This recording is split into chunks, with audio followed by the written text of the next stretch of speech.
Let's talk about Bitcoin's price with Tim Bevan. He's a co-CEO of investment products provider ETC Group. Tim, great to have you this afternoon. We're seeing Bitcoin climbing for the most part for the year, 70% year to date. Is it a safe haven or just following the traditional markets that are bullish of a Fed pivot happening away from aggressive interest rate hikes? Yeah, I mean, there's a number of factors driving this incredible rally that we've seen so far this year. As you said, Bitcoin's climbed sort of 71% year to date.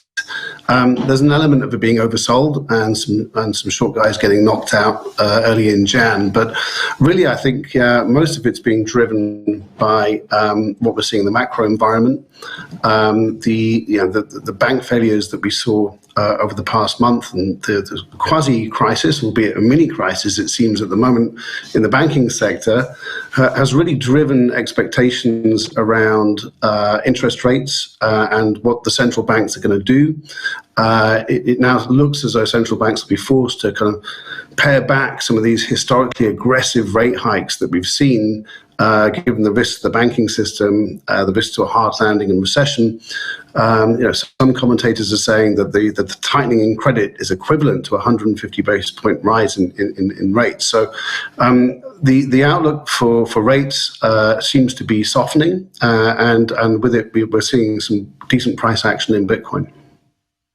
All right, if it is to do with the more macro picture, and some analysts are saying we're headed to recession, what does that say about the sustainability of Bitcoin's rise for the rest of the year? Yeah, look, a lot of macro risks remain. I mean, central bankers have got to walk a very difficult path now in balancing what could be persistent, entrenched inflation versus the risks to the economy in terms of recession and hard landing. 2023 is riven with geopolitical and macro risk, and it's very hard to pick. I do think that we have come up from an oversold position, but is there a risk to the crypto market and the Bitcoin price in the short to medium term? Absolutely. Mm-hmm. Well, we do have a chart also on BTC ETH spot volume ratio. This chart we have coming up, it shows the ratio between trading volumes in Bitcoin and Ether's spot markets since June of 2021, and the ratio has recently declined sharply, reaching its lowest point since late of 2021. Historically, such sharp declines have forecast Bitcoin price pullbacks. I wonder your thought on this to do with Bitcoin's ratio with ETH. Well, I mean, ETH's a bit of a special case at the moment.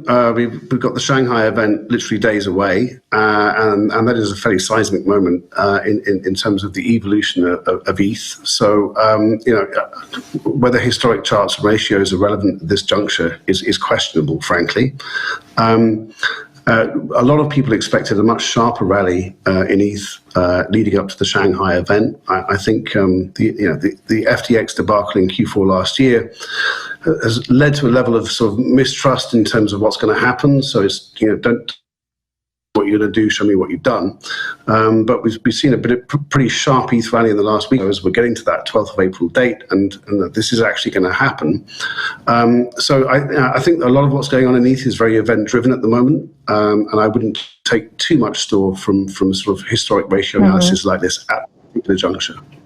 Good point. Tim, and as an electronic traded product provider, what kind of volumes have you been seeing, an interest from institutions, and if you have any regional or geographic trends in there, it would be great to know.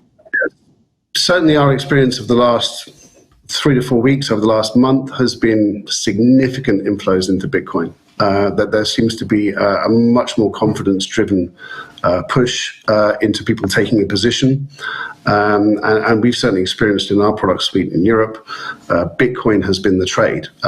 Huge inflows, in some cases record daily inflows in terms of number of Bitcoin coming into the product. So that tells us a level of confidence. It's sometimes difficult to tell from our perspective who the end investor is, but we see this as long-term money coming into the market. Certainly from the feedback we're getting from the street, it is serious long-term players taking a position in Bitcoin.